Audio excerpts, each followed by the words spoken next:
All right, buddy, welcome out to the Logger Room. It is Wednesday, October 28th, 2020. Jersey Johnny coming at you, and with me, as always, are RadioPete and Harry Lug Nutz. Say hi, guys. Hi, guys.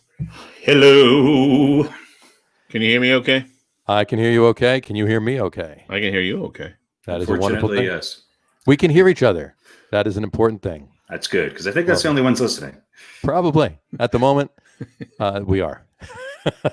That's fine. But hopefully that will change shortly, folks. We got a lot to talk about today. And since this is going to be the first one of these podcasts that we do exclusively on video, we're going to get right to it. We're not going to screw around, and we're going to accept all of your questions, and we'll answer as many of them as we can. But we have a lot of stuff to get to, so we're going to get right to it, just on the pretense that you might be asking us some stuff at some point during this podcast. Sound good, guys? Sure. Let's Why do the it. hell not, right? Yeah, Why not? I don't have any control over this. Do you want it? Do you want I'm it? like the Giants' offensive coordinator. No control at all. I'm throwing up my hands and surrendering. You just show up and see what happens, and yeah. Exactly. give people encouragement. Well, on that note, we're actually not going to jump right into to football. We're going to jump right into baseball tonight, because last night the Los Angeles Dodgers beat the Tampa Bay Rays in Game 6 of this year's World Series, and it's an interesting story. And we're going to get to why right now. Why don't we start with Pete? Why don't you give me your take on Mr. Snell's performance? Oh, it was really, really good. So you thought it was good, right? You thought he should have stayed in the game? I think he was pitching pretty well. He gave up, I think it was 2 hits, including the one right before they yanked him. He had 9 strikeouts. He was mowing them down. 73 pitches, I think, at that point. 73 pitches, and unfortunately, analytics happened to get in the way. And I posted immediately that I hope the Dodgers win. Immediately after he was yanked, and that Mr. Cash is a moron, and so I wished ill upon the Rays, who I had been previously rooting for before that idiotic move. 73 pitches, though, but on not the normal day's rest, with a bullpen that has been pretty darn good. And let's be honest, they lost by giving up 3 runs, and you should be able to win, a game where your pitching gives up 3 runs, but they didn't. And it wasn't like Clayton Kershaw was pitching. No, and I'm not arguing with the numbers. I'm not arguing with the theory behind it. I agree with you, by the way. I think they should have let him at least go at least 2 or 3 more batters. Yeah. They brought in Anderson, who I think I heard he gave up a run in like each of his last 4 performances or something outrageous like that. So he's like he's slightly better than Aroldis Chapman. Yeah, slightly. Well, he didn't give up home runs in every one of those. He didn't lose the season for the Yankees 2 years in a row. Yeah, but he had not been as lights out as he had been over the course of the regular season and in the early part of the playoffs. Right. And so I don't disagree with any of the analytics and what they say, but what I disagree with is this is an elimination game and the guy's cruising. And I know everything, 3rd time through the batter, and you look and it's a 12 point something ERA, that all that is fine. But and I think we've kind of talked about this, if you're really just going to completely remove any sort of human element from the game, that's just a mistake, I think. And it's going to make me not want to watch. Where was the gut check as opposed to the analytics? Yeah. And it's not like, he gave up a run and he struggled in the 3rd, or, he was looking good. The guy was cruising. I mean, the definition of cruising. And they go, you gave up a hit coming up on the 3rd time. Thanks. And you could see it on his face. He was disgusted, and everybody was disgusted by it. I thought I heard him say a few choice words there, when they zoomed in on him as he was not happy. He was walking out. He was not happy. I'm glad to see pitchers who don't want to come out of the game anymore and who realize they can pitch more than 5 innings. Right. And I think that's most of them too. Yeah, maybe not. I think a lot of them are specialists now. And I think if you look at the Dodgers are a prime example. So is Tampa Bay. They have guys who can come in. They can come in the fourth inning. They can come in and close the game out. And I think the series was really about who had as all World Series are, as I've been saying my whole life, whoever has the most arms on hand wins. And it was never more obvious than this year when everybody's pitching. A lot of times, what was there, 2 days off in this whole World Series? Yeah, it was like Thursday and Monday, just football, because of football. That was how it should. It's I think that's how it should have been. I don't really. Well, only because there wasn't travel. Normally, you would have the travel days, right? There's no need for it if there's no travel, for that extra day. And that's fine if they change that going forward, but that's going to totally change Major League Baseball even more so, where you're just going to see it's just going to be whoever happens to have 7 arms that can get you through 9 innings. But also, sorry, go ahead. No, go ahead. If you just do, if you have all these guys that go 5 or maybe 5 1/3, and that's all they do all year, you're going to transform them into pitchers that can't go 7 or 8 or 9 anymore. Well, nobody can, because they just haven't done Nobody it. can, and the ones that can aren't allowed to because and look, there has been, I call this the Kawhi Leonard effect, who I happen to think is one of the top 3 basketball players in the league right now. Right. There is something to be said about the way in which athletes are today, which you have to look at the long haul and what their bodies are able to do. This isn't Don Drysdale pitching, those guys, that game doesn't exist anymore, unfortunately, because I'd much rather see a guy go 7 innings and then have 2 relievers and not have this bombardment of pitchers coming in. Absolutely, I would too. I'll say this was a good, and this was one of the better Major League playoffs I've watched in a long time. Now, I said this would go 7, and I said the Rays had a good chance, and it was pretty close to going 7.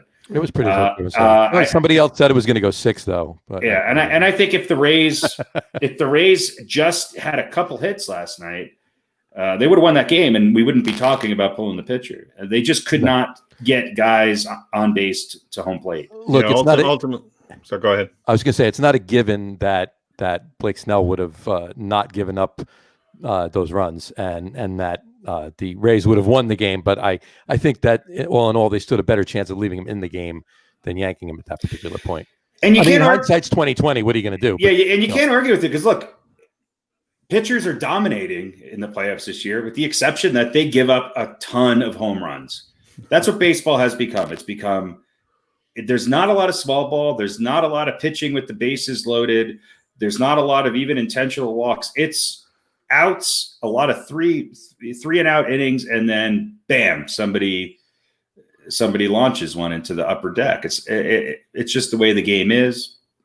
Having said that, seeing Tampa, good for the Dodgers. I mean, look, I guess it's a good month for LA.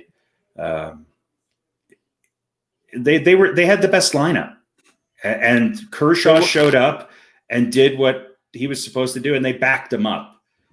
And that reliever, whose name is escaping right now, who has, I think I have more hair on my right arm than he does on his entire beard that he's sporting, but he was lights out. And that's what it takes. Timely hitting, usually from guys that you don't expect down the lineup, and a hot reliever or middle relief and pitcher. And that's usually what wins your World Series. And the Dodgers had all of that. Yeah. And there were also a couple of the line drive that kind of almost got caught in the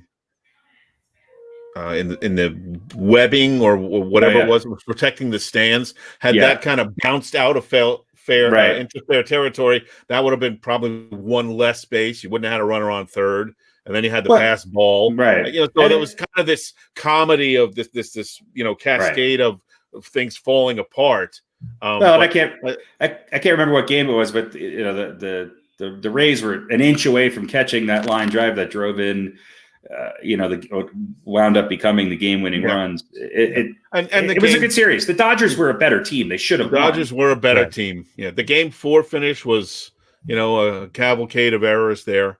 So, and I think you're to your larger point, you can't just score one run, and really you shouldn't expect to win too many games 1-0. Not in the World Series anyway. Not in the World Series. Well, everybody who's playing is just too good. Shouldn't expect to win a game 1-0 all season long. You're gonna, but you shouldn't expect it all Not season anymore. long. I mean, you just don't see it very much. Yeah. But you do see how as the playoffs sort of shrunk from round 9 to round, from the first of 9 rounds where, Well, let's see. There were 7 best of 5s, right? No, 4 best of 3s. It was Mawa High got into the first round against the Astros, and and that was that Little League team from Taiwan. That's right.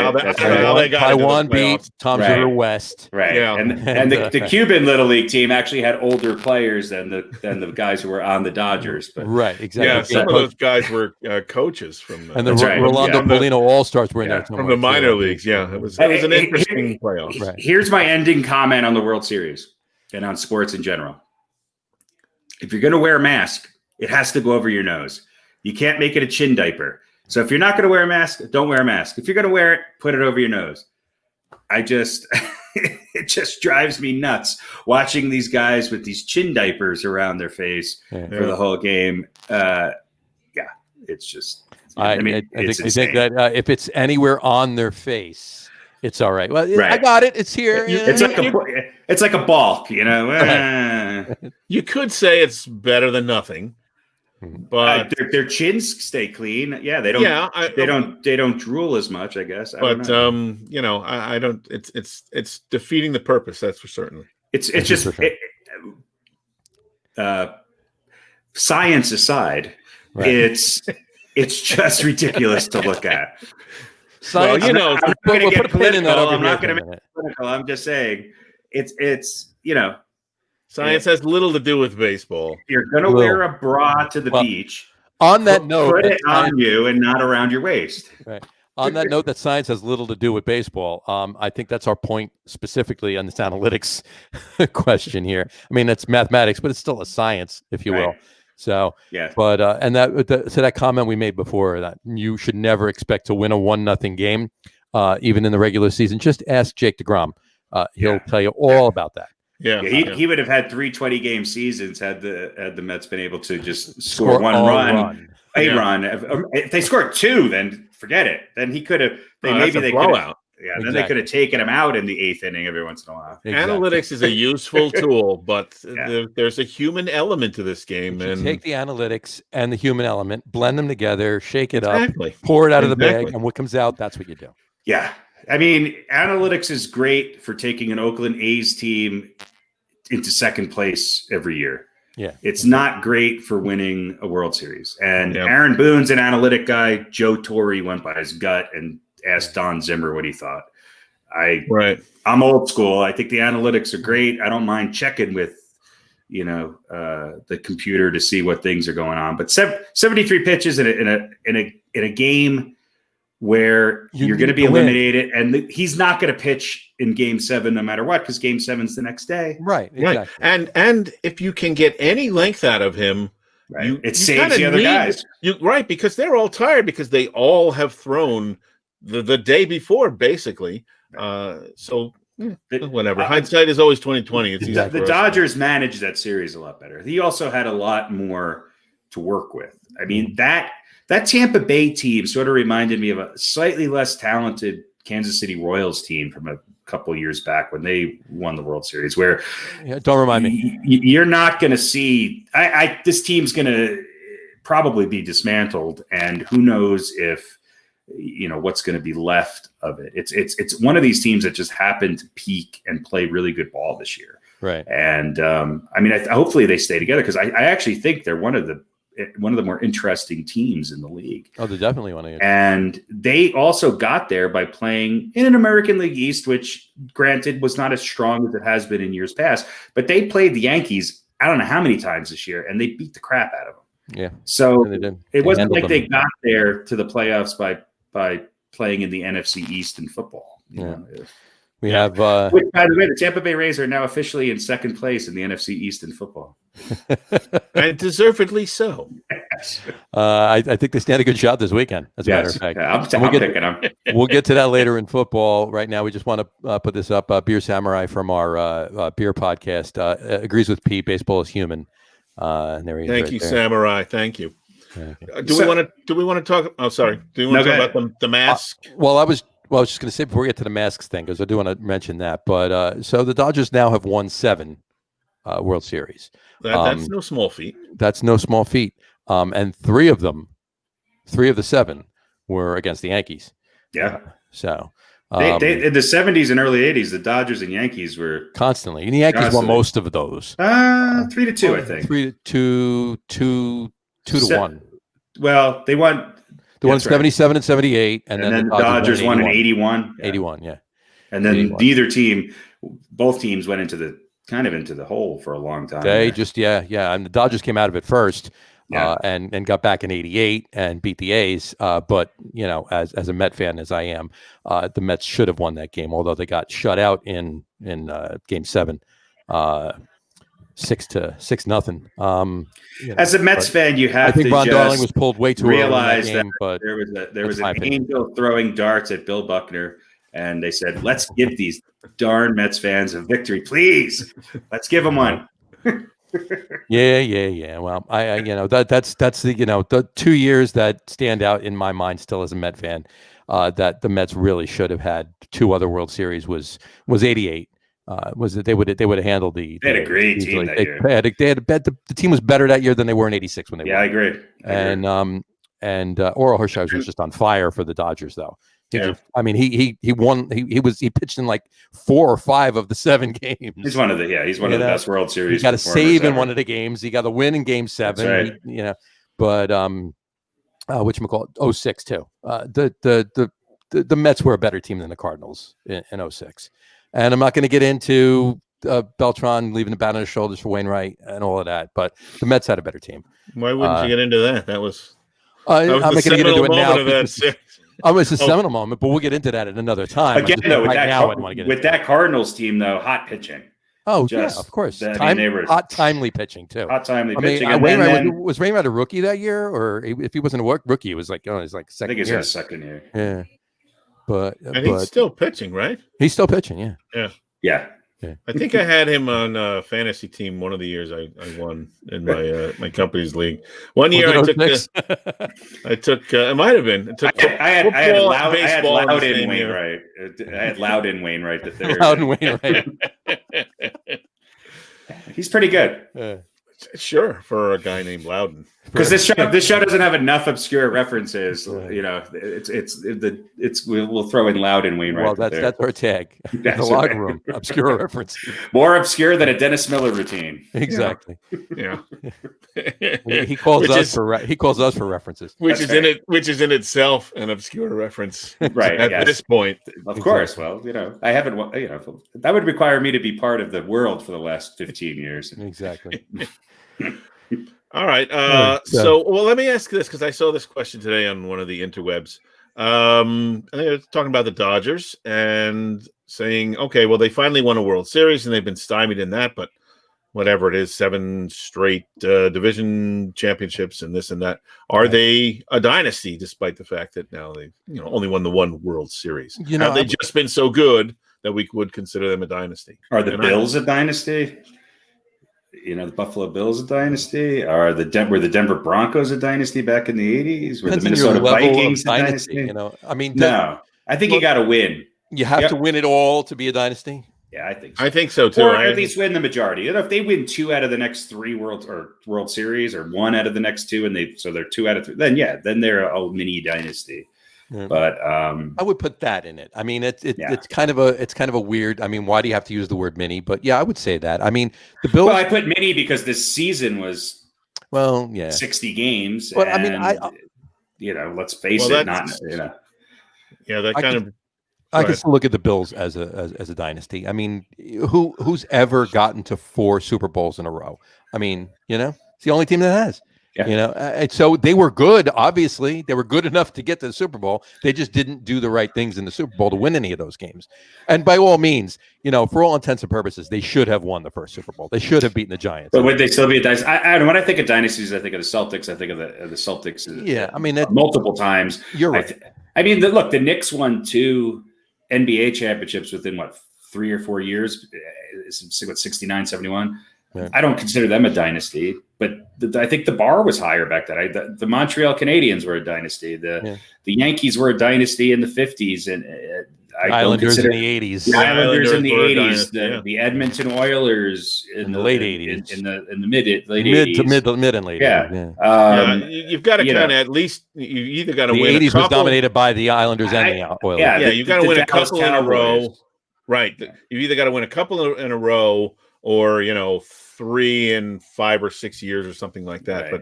But there have to be championships involved, I think. I agree, and multiple. That's what a dynasty is. Just to answer Dave's question, Vikings. The Vikings did go to 4 Super Bowls, but they didn't go to 4 in a row. They went to 4. They only went to 2 of those 4 were in a row. Everything else was staggered. Yeah, there has to be another word for dynasty of teams who are always there and never won. And obviously the Bills and Vikings are right up there. The Utah Jazz. Sure. There's a bunch of teams that fall into that category. But, sure. Yeah. The Red Sox were like that forever. The Red Sox were constantly relevant and never did it. And I would say once the Red Sox won their first one, they are on the bubble of being considered a dynasty. I think they're the World Series winningest franchise in this century. Right. Right now they won 4. Right. I think in 2 or 3 years we might look back and say the Astros are a dynasty. Mm-hmm. So I think you got to win 3 or more, or at least 2 or more in a relatively short period of time to be a dynasty. All right, 3 or more in a longer period of time. Agreed. All right, here's my next question. Do we really call this their 7th World Series victory, or is it more like 6.5? How legitimate is this season? Well, I don't think I think they had probably the most truncated season. Yeah, obviously, I'm being facetious about that, but right, of course. As far as the legitimacy of this season, do we? We just go, well, it is what it is. They can only play the games they have. No asterisk. No asterisk. We don't need an asterisk. But do we say, yeah, they won, but it was 60 games? If the Yankees won this year, I'd still count it as number 28. Well, and I'm sure Tampa Bay, if they won, would not be putting an asterisk next to it. So no, I think it just made it what it was. They won under the conditions that they won. I think had the season gone longer, I still think the Dodgers probably would have been there, because I think they just were built. I think they peaked at the right time. The Rays had a better record. Am I right going in? Or did Rays had a better record? No. The Dodgers had the best record. Dodgers had the best record in baseball. Yeah. So and you can look at the kind of the expanded playoffs and go, well, it was a little bit more difficult than usual, so maybe that should count for something. Yeah, there's more chances of easily getting knocked out in the early rounds, which is unlike those other teams that we considered, dynasties back, because back in the day you had to win your division, play in the pennant, and then the World Series. And that was all it was. Let me pose this to you. Okay. The last World Series, if you're going to say that, if we're going to question this year's World Series victory by the Dodgers, the last World Series they won was 88. The World Series before that they won was 81. And that was in a strike shortened season. Right. There was a split season in 81. Yeah.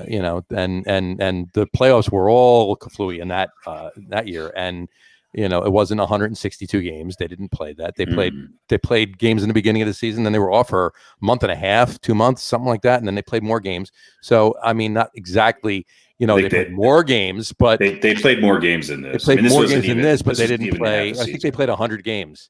I think which is a lot more, absolutely, but it's still less than 162. So I think my point in saying this is I think, and ironically, the Dodgers won the World Series in both of those years. They win all the time when there's less games. When there's less games, the Dodgers win.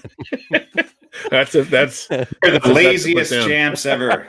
Yeah, and also, that season was you could obviously going to spread the blame for a strike shortened season. Sure, some goes on the players, and some of the blame goes to the owners. This was really nobody's fault except for a bat that somebody ate or whatever it was that started the whole thing. So you kind of say, well, those guys were. When you said that, I pictured somebody eating a bat, like it's a Louisville Slugger or. Listen, these new stadiums, they have Shake Shack, and they have all these. It was a bat that bit what was it, a pandaliquin or what the? Pangolin.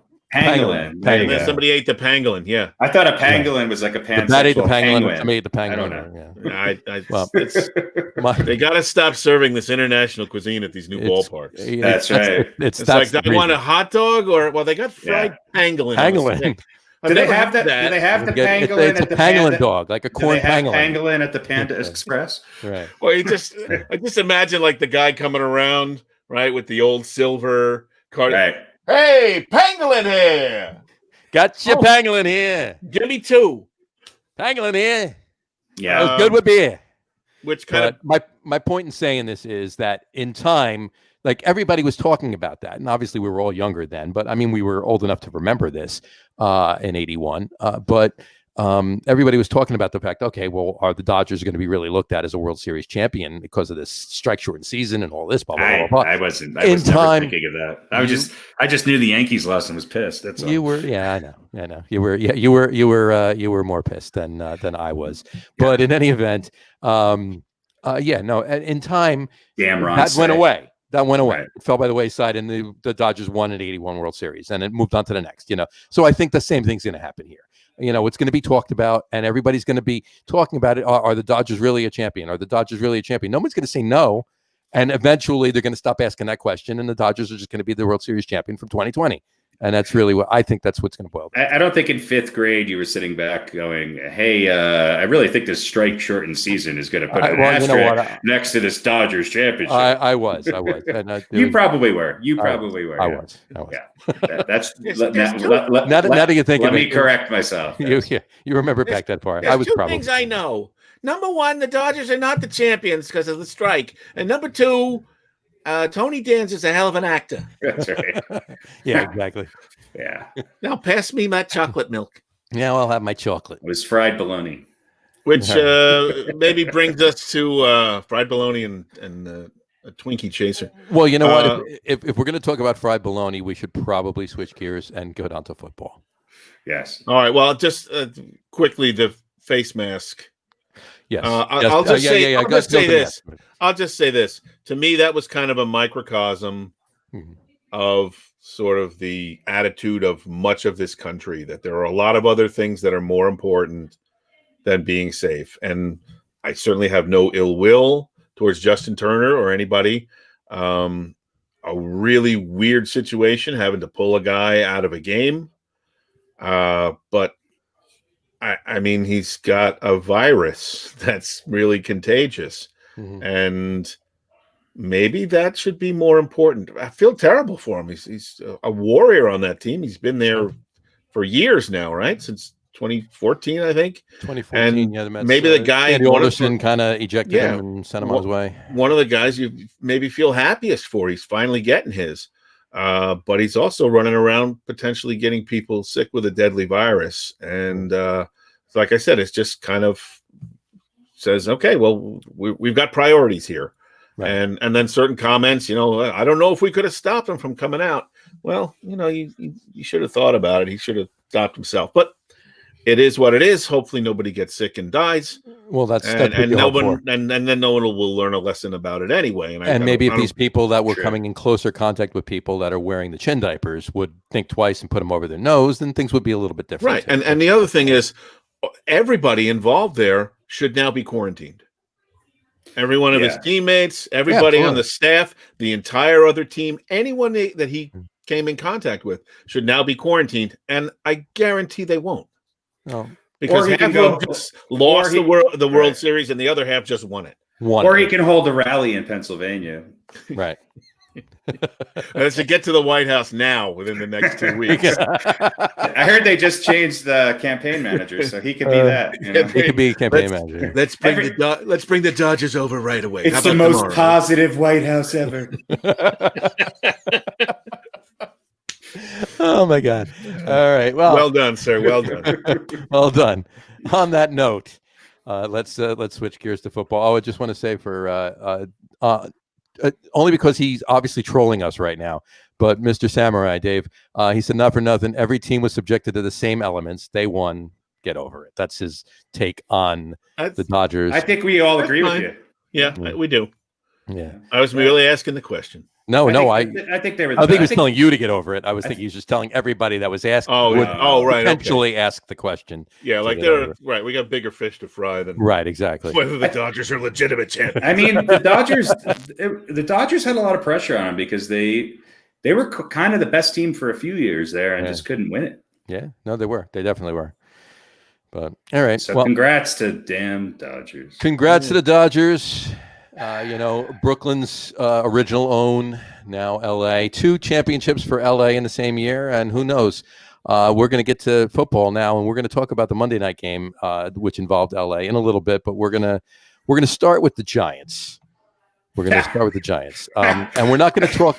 We're not going to talk, folks. We're not going to talk long about the Giants or the Jets tonight because it's basically the same conversation every week. So there's no need for it. We're going to talk about certain points and then move on. That's about it. We could sum up the whole Giants season by just watch the clip of Daniel Jones.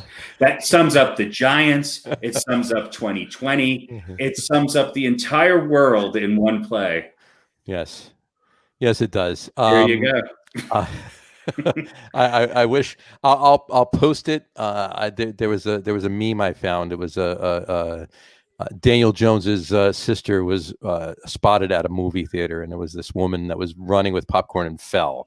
So I'll have to post that, and we'll check that out. But you watch two things though, Harry. What you call it? The Daniel Jones run stumble, which we're all calling it now, and also Evan Ingram, catch the damn ball, okay? Catch the ball. Look, they made up for last week with me because they almost won again. And now they're back on track. They're just one game behind their neighbors for Trevor Lawrence, and we got a chance. Yep. We got a chance. Yep. They're hanging in there. Yeah. Well, I'll just say, look, misery loves company. There's a lot of company. Yeah, I did dub that play the run stumble because it rhymes with the butt fumble. And let's face it, the butt fumble is way more embarrassing. Right. That could be. You could easily say that's the most embarrassing play perhaps in NFL history. I don't know. There's been a few. Yeah, but it's certainly up there. Worse so than the run stumble. Right. What I would say though is that. I know they scored on that drive, right? I think they got a touchdown on the drive. They scored. Probably would have liked to have that extra time it took them back at the end of the game. Sure. Now, and again, it was a strip sack.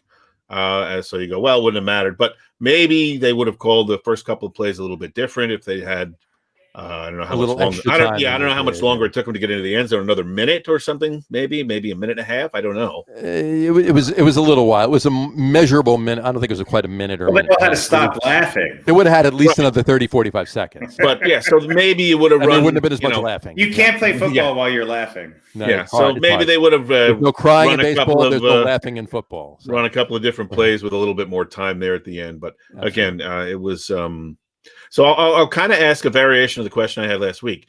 Did the Jets have a better day by getting shut out than the Giants had by having an agonizing and hilarious loss?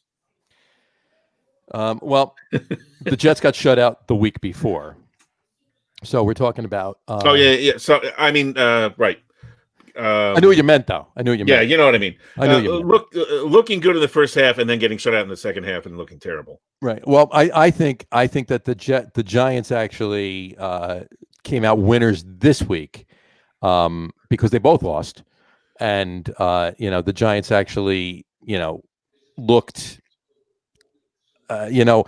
markedly better on the pathetic scale than the Jets did. Because the Jets actually looked good in the first half. The Jets actually looked like, oh my God. And in fact, I think I texted you guys, who is this team playing the Bills in the first half? And then we saw the second half, and then you we got saw your the Jets come out in the second half. But they were so horrible in the second half. So horrible. What was it? They had 4 total yards. Yeah, it was 4. 4 yards of offense in the entire second half. Yeah. What other team? That has to be a record. Unless to be a record. Unless there's anyone who ever just like quit at halftime. Yeah, we're not coming out for the game. Or it's 78-3 right now. We're not coming out for the second half. I don't think that ever happens. Just punt on every time you get the ball back. Yeah, just first down. We're gonna punt. You can't. You couldn't. If I didn't know better, and it's not that I don't know better. This is entirely possible. You'd have to say there was some of it was on purpose. I mean, how could you? There's no possible way that you could really just be that bad. And we know that they're terrible, but 4? All you got to do is one running play where the running back, who let's say is almost 6 feet tall, a couple of plays where he just falls down, just get to the line and fall down, and you'll pick up more than 4 yards. Exactly. It was that even every time. Truly mind-boggling. It's unbelievable what they did. But I mean, Adam Gase gave up play calling for the first half of the for the game, but Dell Loggins was doing the play calling, and he comes out and they looked like a team. They looked like an NFL team. Finally, they looked like and the Bills had to be caught off guard. Obviously, I mean the Jets went into the locker room after at halftime up. Right, it was 10-6 or 10-6, yeah, 10-6, yeah. And they had to be shaking their heads like, oh, who are we playing here? What is this? What's going on? What are we doing here? And I'm sure, obviously, it had a little to do with their revisioning or their game plan of the second half. But still, the offense to come out and get 4 total yards of offense, that had to be, I think you hit the nail on the head. There had to be, Gase had to pull that back, or Chris Johnson made a phone call. Joe Douglas made a phone call and said, hey, guys, we don't want to win this game. We got the first round. We got the first pick locked up now. You win this game, you're all fired. That kind of thing. I think Trevor Lawrence is going to start his master's degree right away if the Jets get the first pick. I'm not sure the Giants are much better, but look, this is a race for the prize. Yeah. And I hate to say this, but the Giants are a slightly better team than the Jets. Here's one thing I do know from watching the last couple of weeks. The AFC East is not much better than the NFC East. No, I think the Bills have come down to earth. The Patriots are obviously landing hard. Miami might win that division. I was thinking that the other day. I don't know why they're changing quarterbacks. Yeah, but they might win the AFC East. That's mind-boggling that they're pulling Fitzpatrick right now. I mean, I know Tua is the future, but you're actually you could win. I mean, okay, you're looking for the future. The future's now. If you can win this division in the shape that it's in right now, the way you played, the way they played the 49ers, are you an idiot? Tua is a rookie. Let him learn behind Fitzpatrick. He's a good, serviceable quarterback. He's better than most of the quarterbacks in the league right now. Starts to be as bad as any of the other quarterbacks. Yeah, if he comes back down to earth or switches the switch on again or whatever. He's arguably the best quarterback in the AFC East. Who's better? Yeah. You could say, though, and I think if you look kind of at his splits, if you will, this is around the time midseason, right, where he does start to fall apart. But that hasn't happened yet. Yeah. So he's going a little further than he normally does. Right. And so this is obviously not about winning the division. This is about an owner saying, "Hey, I want to see my new toy out on the field." And his name's Tua, and he's going to bring in more fans than Fitzpatrict does, unless he goes out. Here's my prediction. Unless he goes out and loses, he's right. More fans he's going to generate more interest. Right. Unless he goes out and underperforms, in which case, no one's really going to be interested when they're losing games. The question mark I have for Tua has been can he stay healthy? What is his durability going to be? And I think he's one of those guys who's going to be hurt throughout his career. he's just built that way. He looks a little fragile, and he had a bad injury last year. Really bad. I mean, he's held together, but he's had both of his ACLs rewired. Yeah. He had the same injury. injury. He had the same injury on both hips, right? I know. Yeah. He's rewired his body more than I've rewired my stereo. And they want to put him in there. It's literally not even a year yet since his injury. And they want to put him in there. You leave him out, man. Just put him aside. Let him get a couple of snaps at the end of games in garbage time where nobody's going to hit him. And then let him come in. If you start to tank, maybe get him in towards the end of the season. But I think he's one of those guys who's going to need a full training camp and just some time getting up to speed, literally, that the NFL runs at. Right. And Fitzpatrick, like I said, early in the year, I would have said Cam Newton, but not after the last 3 weeks. No. Fitzpatrick has been the best quarterback in the AFC East. Cam is unbelievably bad right now. What's his name on the Bills? But he's also come back down to earth. He's come back down to earth. The last couple of games, Josh Allen has come back down to earth a little bit. And what's amazing is the upside for Josh Allen is higher, I think. Absolutely. Oh, there's a bigger upside than Ryan Fitzpatrick. Yeah, there's a higher upside for Josh. Well, I think even maybe for Tua. I don't know. Yeah. I would say for Cam Newton too. Yeah. Just because he's 32, I think, this year. But sorry, I cut you off there, Johnny. No, that's fine. I was just going to say, I mean, with all this talk, though, I mean, we're talking about, the tanking for Trevor. Last year was tanking for Tua. Thank God they all have some T in their name. Well, no, 2 years ago or 3 years ago was sucking for Sam. That was for the Jets, right? Yeah, so it was close to a T, but in any event, the Giants, the deadline's coming up. The trade deadline's coming up. It's next Tuesday. And I don't, there's a lot of speculation going around that they're going to deal Evan Ingram. And believe me, after the last couple of games with him, I'm fine with him, get some picks, get somebody back and get some picks. But I don't think he's going anywhere. But what have they done with the picks lately? Yeah, well, that's the other thing, too. And look at a lot of the I watched NFL and I see all these Giant players where I'm just like, man, they really underperformed on the Giants. And then I'm looking at them on other teams, especially on the defensive side of the ball, and they're going to be Pro Bowlers. Sure. And I don't know. I mean, look, the Giants have always been good at getting rid of receivers at the right time. Right. But what they've also been good at is filling those holes with really good receivers. Right. I mean, going back to the Victor Cruz days, they've drafted really good receivers over the years. They're not doing that so much anymore. Right. And their receiving core looks well. I'll give Slayton. Slayton's pretty good. And what's his name? Finally caught a touchdown pass. The veteran receiver, Sterling Shepard. Yeah. So, well, I mean, he's been injured. He had turf toe for a while, but that brings me to this point, though. I think if they're going to deal anybody from that receiving core, it's going to be Golden Tate. Because he's got the history. He can probably generate the most interest. But didn't he catch a touchdown? He did. Yeah. No, I mean, they have the younger Sterling Shepard, who's obviously the franchise guy.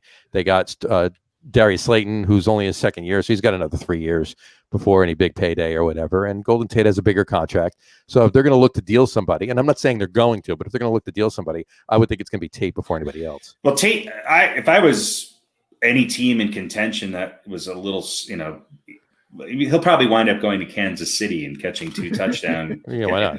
I mean, because they just keep getting assets. Who are they getting rid of for these people they're picking up? Who are they getting rid of? He'll end up catching the lateral from Le'Veon Bell and running it in for the game-winning score. Yeah.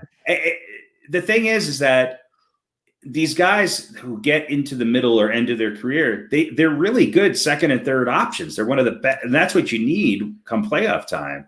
They just can't perform as a top option anymore on teams that don't have a second or third option. So Golden Tate, I think Evan Ingram, you could see somebody picking up. I mean, imagine the Steelers with Evan Ingram or Golden Tate. I can't see Evan Ingram going to somebody else as a tight end. I mean, he's a slot wide receiver. He's not a tight end. He's not a tight end. He's not a blocking tight end. He's not a blocking tight end. He's a pass catching tight end. So he comes in the game. There's no fooling anybody. He comes in the game. He's catching a pass. So you might as well stick 2 people on him, and then you took that play out of the book. Who was the last tight end who could block and catch really great? I mean, other than Kittle. I mean, who?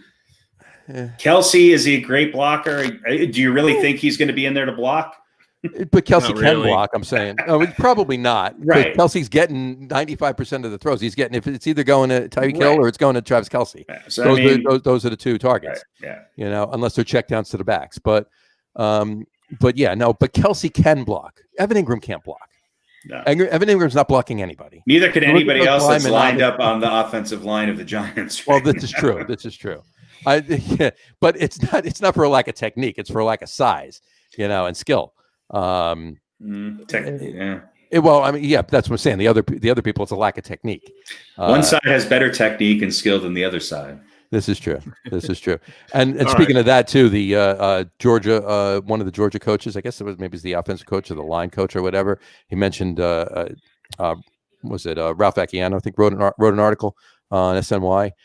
Said that he was studying some film, or he watched Andrew Thomas play, and his technique is completely not what it was in college. Like whether he's been taught horrible technique or just picked up odd stuff, he was much better in college, and he's completely using different technique, whether he's just shell shocked from being in the NFL or what, I don't know, but he's not who he should be.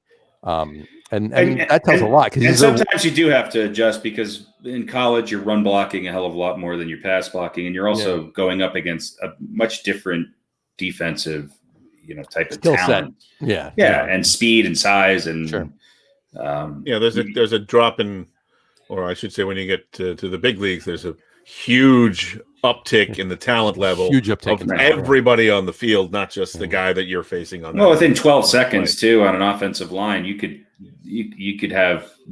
could be three different guys that you think you're going to be blocking once the ball is snapped. Sure. So it's not so much in college, although he played at Georgia, top-notch school, and but he's just, again, there's something organizationally that I think is contagious. And yeah. All right, so the Jets and the Giants stink. We know that. Yeah, so we've come to the same conclusion for 4 weeks in a row now. 4 weeks in a row. Well, we've been right every time. Every time. And Dave even said, too, I'm not going to put him on the screen, but actually I'll put him on really quick. He said, the Giants suck. Okay. And then he followed it up with, the Jets suck harder. Yeah. Yes. So those statements are absolutely next true. time we just start with Dave. It takes 3 seconds and we can save everyone. Wraps everything up. And the headache of. Yeah. All right. Speaking of sucking, go ahead. Sorry. Go ahead, John. No, all I was going to say is that there's also been talk. You talk about the trading or whatever. There's speculation that the Jets are taking calls on Quentin Williams already. And what was he, the 3rd overall pick? Well, they're the Jets, so everything is. Listen, I'm also hearing a surge towards, if you get the first pick, trade it and get a bunch of other picks, and they have other picks from other deals they've made. Sure. And build a team around Sam Darnold. He's got the skills, so blah blah blah. Right. Which to me is. But wouldn't Quentin Williams be one of those pieces that you would think that would be someone they would want to hang on to? But again, you're going to take a flyer on somebody else that you don't know whether it's going to pan out or not. Quentin Williams is already proven he's there. The answer to all these questions is a simple: they're the Jets. Right. The answer, my friend, is blowing in the wind. It is. And on that note, whatchamacallit? The blowing and sucking.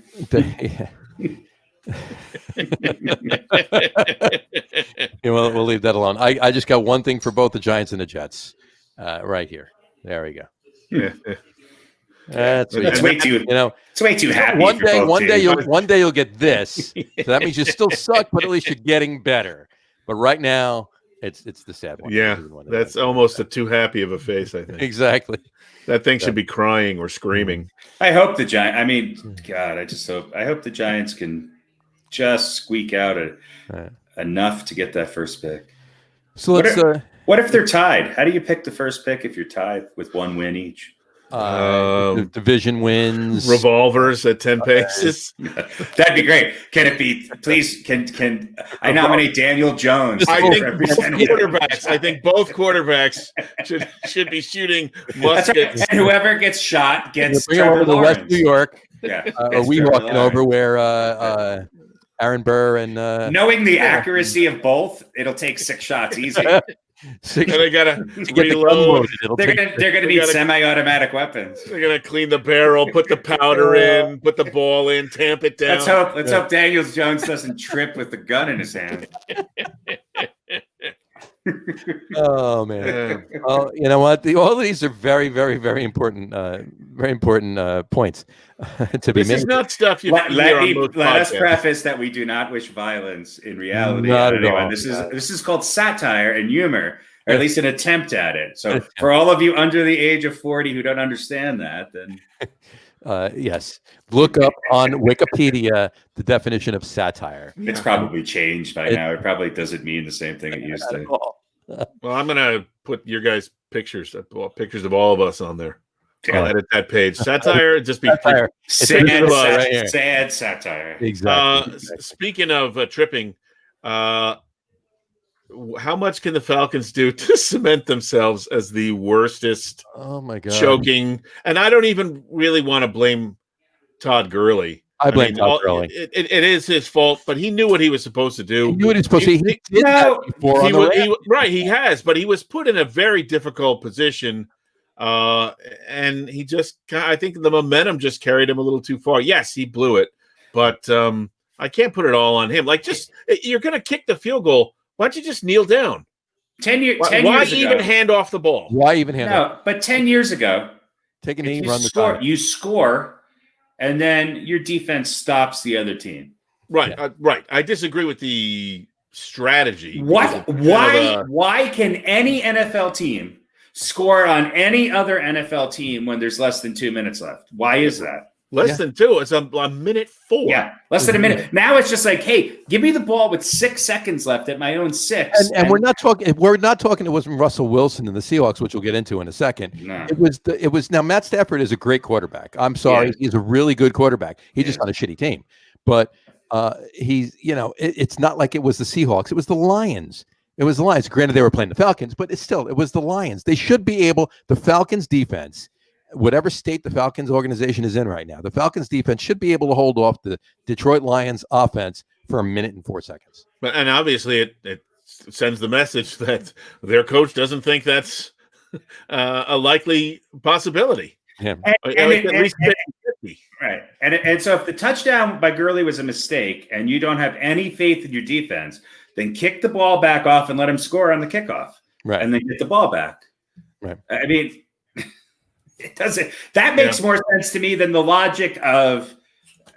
Granted, it would have been smarter to squat, but in today's NFL, would the Falcons have made that field goal? Right. Yeah. Well, that's a good. That's the other thing too. They they run it down to 1 second, kick the field goal, and miss it. That would have been more apropos than what happened. Right.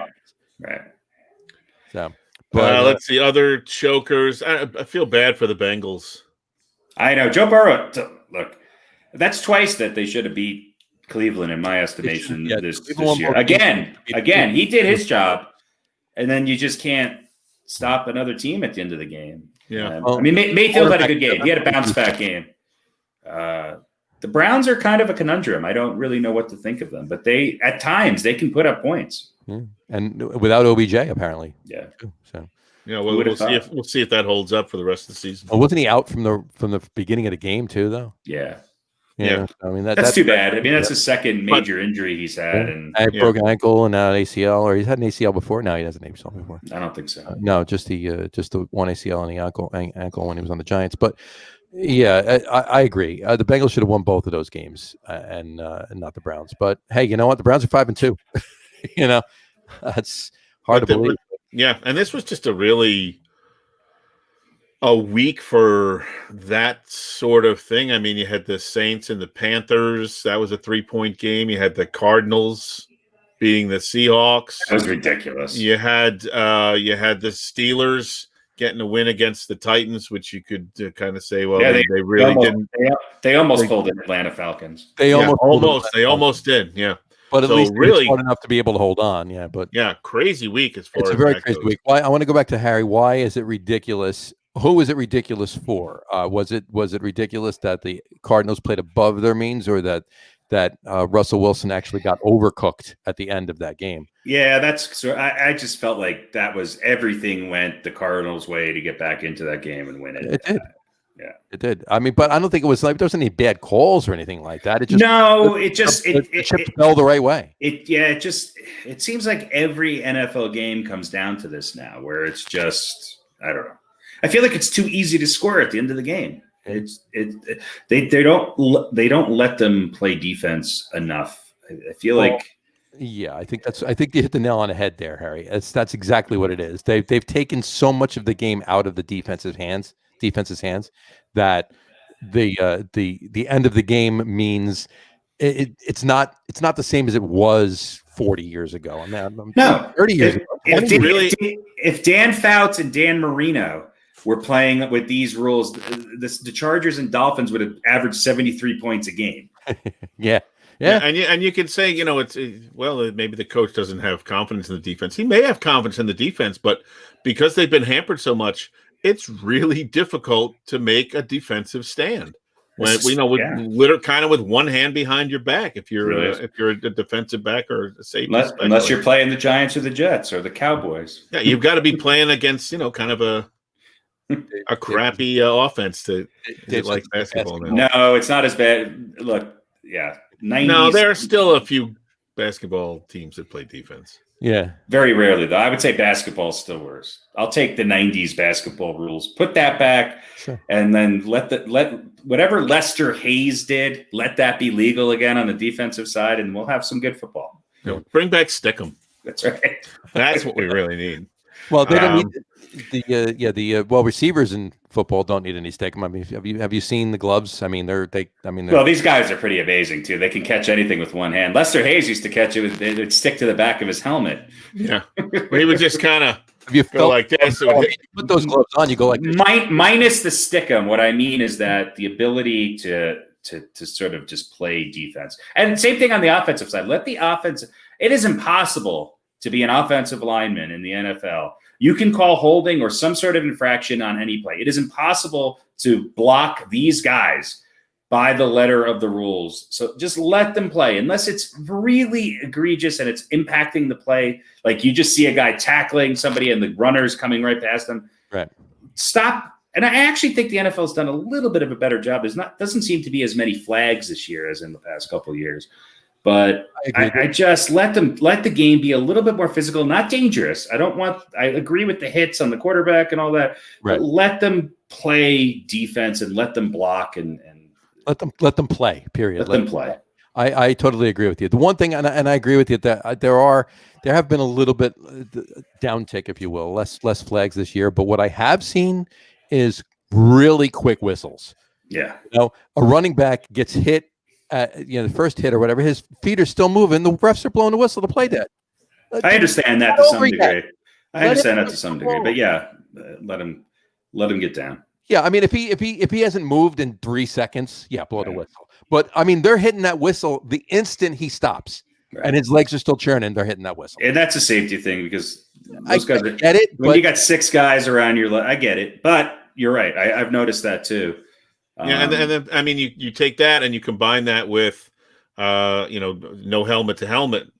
That's why the forward progress stop rule. They don't want a guy standing there helpless, being held up by 2 guys trying to tackle him, and one of his guys behind him trying to push him forward, and then somebody comes flying in and takes his head off. Right. But you have put that helmet to helmet rule in there, right? So maybe you can let him try and get another yard. I agree. There's a wide variety of that helmet to helmet rule. Like the hit on Andy Dalton was obviously should have been ejected. He should have been out of there a minute. Yeah, no problem. But there's other plays where it's really hard to not sometimes lead with your helmet. Right. And there, if you hit and then brush off, I get it. I understand the safety that they're trying to do. These guys, we've had generations of guys with major head injuries, and I think they're starting to learn how to play. But let them play a little bit more, and let them jaw at each other with their hands a little bit more on the defensive end. The receivers have such an advantage. It's incredible. Not that we're going to change this into a basketball thing, but really quick, I just want Chuck Aaron, is the owner of Jersey Girl Brewing, just wrote in, college basketball is so much better than pro. We'll get to that. We'll have a whole basketball conversation on that. I get it; it's more exciting, I would argue, but I thought this NBA season was actually pretty good. Yeah. I just think they need to let them play a little bit more defense. And there's too many quick whistles and ejections and flagrant fouls.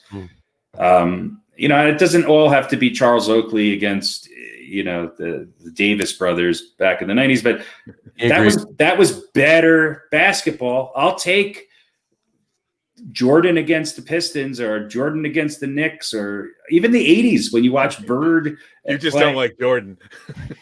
No, well, I love see him. Let me pick the two teams that beat the crap out of him the most. Right. Yeah. Well, I mean, I'll take Jordan against the Jazz. Right. Well, the Jazz were a physical team too, and I would argue that was the one guy who was a little dirty in Karl Malone, but I wouldn't want to go up against them. No. My point being is that when Dwight Howard becomes the enforcer of the NBA, then the NBA is not really playing down low anymore. Right. I mean, let's face it, the toughest defender in the NBA is LeBron James, and he's a 6'8", I guess he considers himself a small forward. I don't really think he plays. I think he plays his own position. Yeah. But I mean, you go back and watch. You watch the Celtics and Lakers of the 80s. Those were physical. It was much work. It was better because there was much. It wasn't just shooting from 90 feet away. Right. Hey guys, this is Bird versus Magic, class and style backed by skill. Absolutely. Yeah, absolutely. And there's some amazing skilled players right now. I mean, you can't. LeBron James, one of the most skilled. It's just a different skill set. But if he was playing in the 90s, he would still be one of the best players. But there'd be a lot of people challenging him in the lane. It's different driving down the lane against Steph Curry than it is against Antonio Davis of the Indiana Pacers or Rick Schmitz. It's just different. Yeah.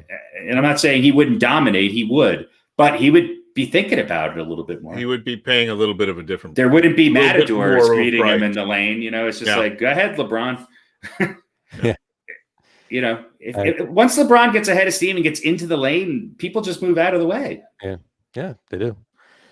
Well, I mean, it's because the result is guaranteed. It's gonna be one of two things: either he's gonna score or he's gonna get fouled. There's almost no great defensive stops on the superstars. But we always talk about they get all the calls. But if no matter what I do, he's either going to score or I may stop him, but I'm still going to get called, even if I don't really foul him. You could get 6 fouls, by the time the first quarter's over. So you got to here we go, get out of the way. But do you don't think Michael Jordan getting fouled 14 times in a game, that takes its wear on it? Now, he was good enough to make those free throws down the end of the game, but there's a lot of other NBA stars back in that era, which that would wear them down, and they weren't guaranteed to make their free throws. Karl Malone was not a 95% free throw shooter, so that's the difference. And LeBron really isn't. I put him on the line, make him earn his free throws. He's no Steph Curry when it comes to shooting free throws, but nowadays you can't touch him, so he's not only going to get the call, he's going to get the basket. So he's going to go to the line for a 3-point play instead of shooting 2 free throws. Yeah. So unless you get a couple of towering goons in there, go in and foul them if you ever get. There's plenty of towering goons in the NBA. They just all hang out at the 3-point line now. Exactly. We're going to talk more about basketball as we get away from baseball season and they start gearing up for this current season coming up of basketball. Just one more thing on football before we get to maybe even some picks. Yeah, maybe some picks.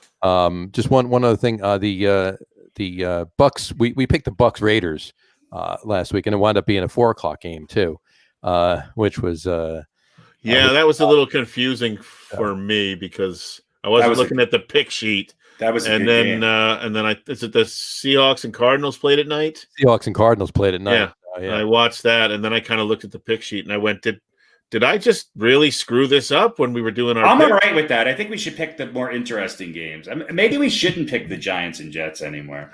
I think we have to. I think there's it's like a drum roll. But look And at you're it this just way, waiting for it to end. Wins every week. Yeah, waiting for it to end, waiting for it to end, waiting for it to end, waiting for that symbol crash. All right. Exactly. I'm glad we picked the Bucks and the Raiders because that was a good game. But the Monday night game, the Rams and the Bears, though, that didn't go quite the way you guys thought. Huh? No, the Rams. I don't know what you're talking about. John picked the Rams and we picked the Bears. Okay. But John I didn't pick the Bears. Oh, you picked Harry picked Harry and the coin picked the Bears. Harry and the coin picked the Bears. Harry and the coin are going to be. It's going to be a new little Harry and the coin. Harry and the coin, our YouTube man. channel. How to come in last with all your football picks. Harry, well, let's discourage the coin. He ain't so hard to understand. Let's take a look real quick at what happened last week. Johnny, Mr. Consistent, 3-1, remains in the lead at 18-5. Harry, you also went 3-1. Yeah, I know, but I missed the chance to get ahead with damn Bears. Yeah, but you did pick Tampa Bay, so because I'm smart. Yeah, the coin went 2-2, so one game under 500 and way back. And yours truly went 4-0. 4-0. RadioPete 4-0 last week. Picked up a game, so one game ahead of Harry, 2 games back of Jersey Johnny, who I don't think I think you had 1 2-2 week, and other than that, you have not had a week where you've had more than one loss. Yeah. We're not bad. We're better than most of the Fox or CBS guys. Ironically, we are. Yeah, well, I don't know. I'm better than Terry Bradshaw. They pick against the spread, though, don't they? No. They don't. No. All right. Well, then I feel better. Yeah, you're better than Terry Bradshaw. I don't know how much that's saying. I know he knows a lot of football, but it's just making me feel better for a second. There you go. It's like getting a like on your Instagram post. All right, so let's look at this week's games, starting with Atlanta at Carolina. Is that we really have to pick that game? Yeah, we do. It's Thursday night. We do. What is Carolina's record? I don't even know. 11D and not. I don't know. 11D and 12-teen. 4-0. No. They're what are they 3-2? Let's see. They are 3-4. 3-4. And the Falcons are the ultimate chokers. 1-6. Yeah. They're 1-6. Okay. Yeah. Carolina's winning this game.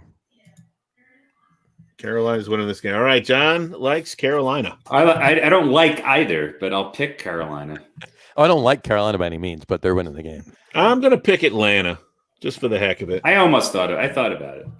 You've got enough of a cushion there. You can do I have a 1-game cushion over you. That's right. I'm going to squander it right now. If the game was in Atlanta, I might think differently. Probably not. Yeah. But the coin says heads, which means the home team. So they are going with Carolina. All right, there we go. Jets and KC. I'll just put Jets for everybody.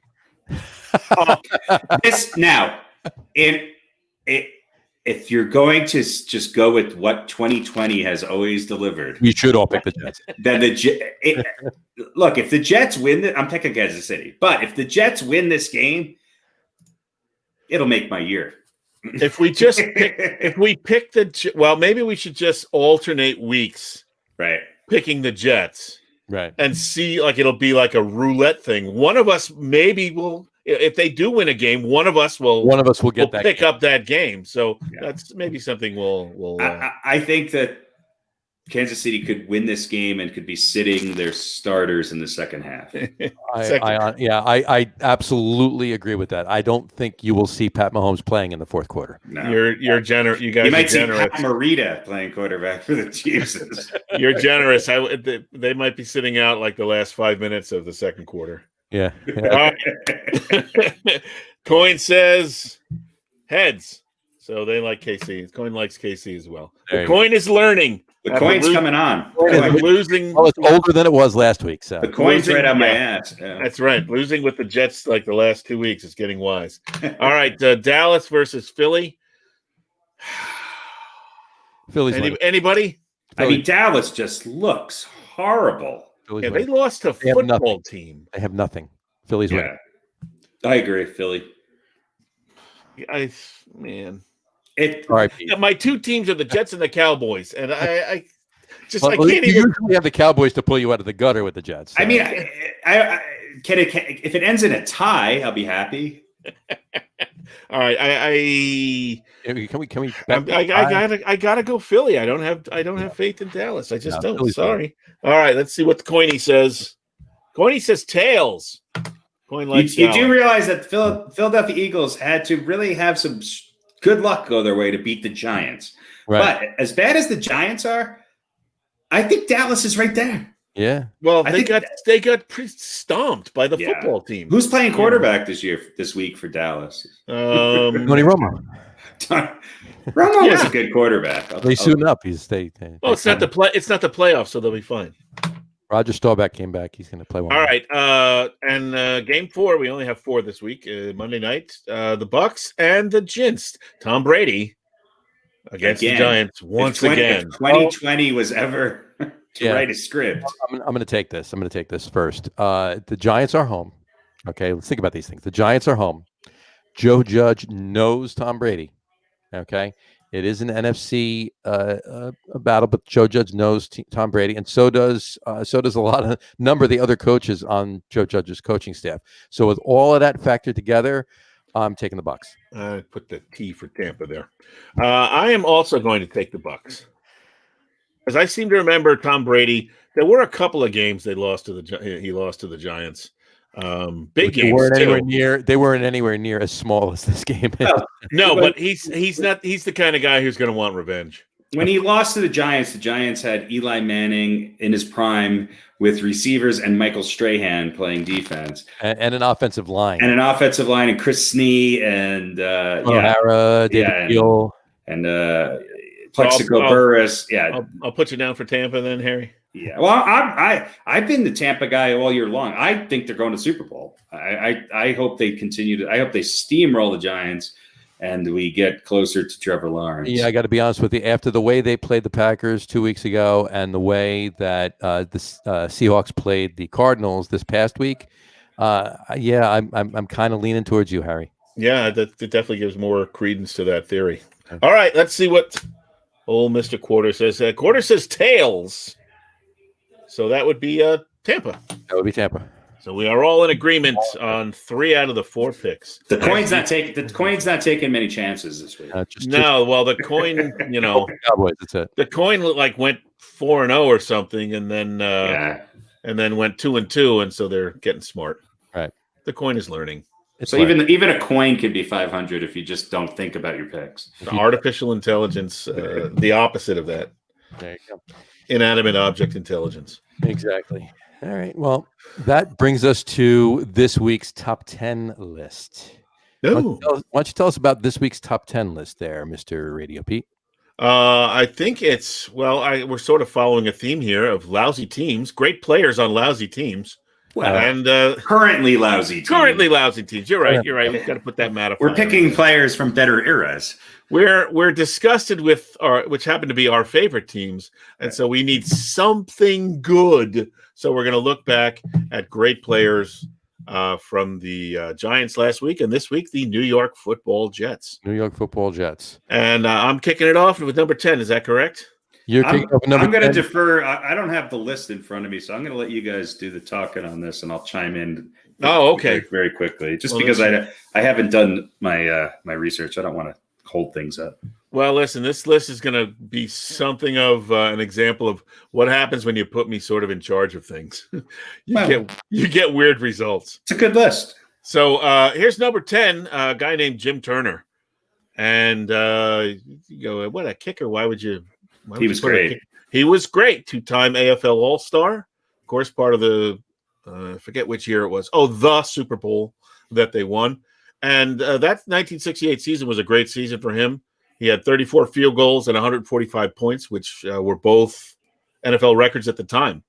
And he was responsible for 10 of the points in the Super Bowl win. So he was their offense there. Absolutely. Yeah.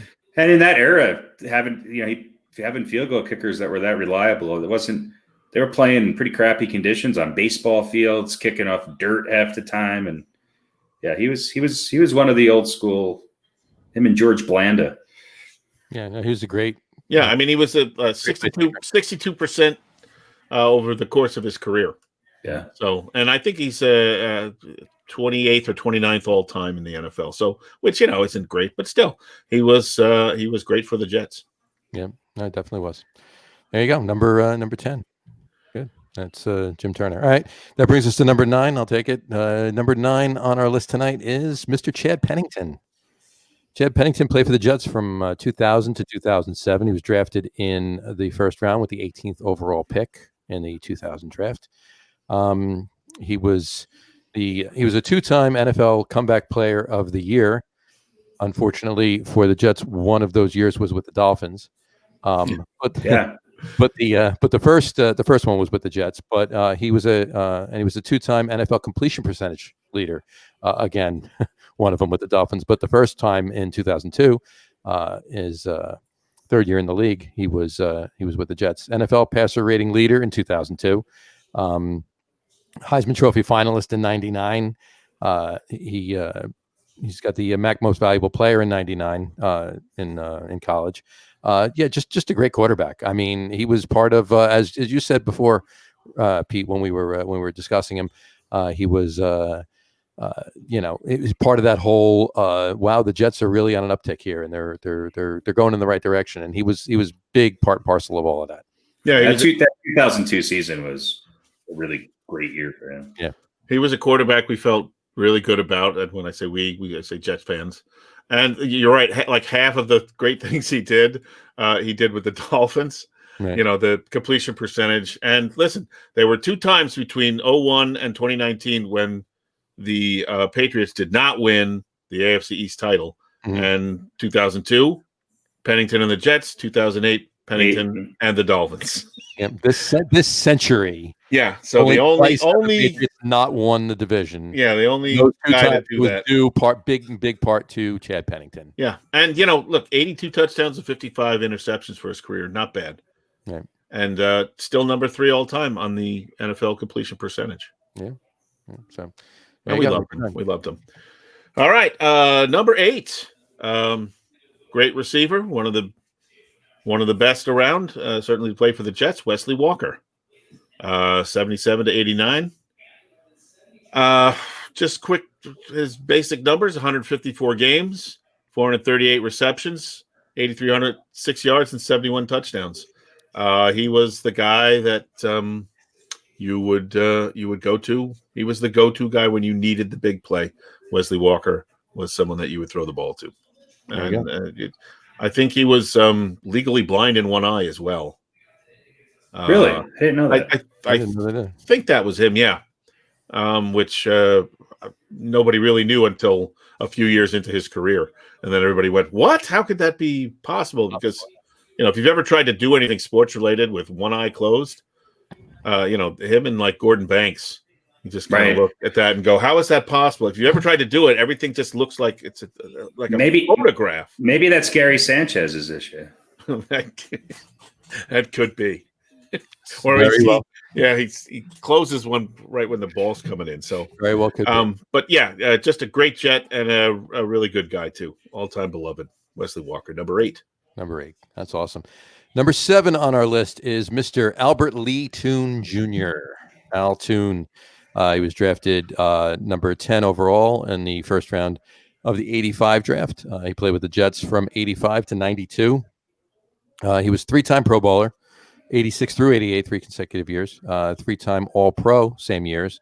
AFC Player of the Year in 86. He was the NFL receptions leader in 88. The 86 team was amazing. And still, I think, even as a Giants fan, I think that the Jets, pretty much, they should have, if they had gotten past the Browns in the divisional series, I think they would have beaten the Broncos that year.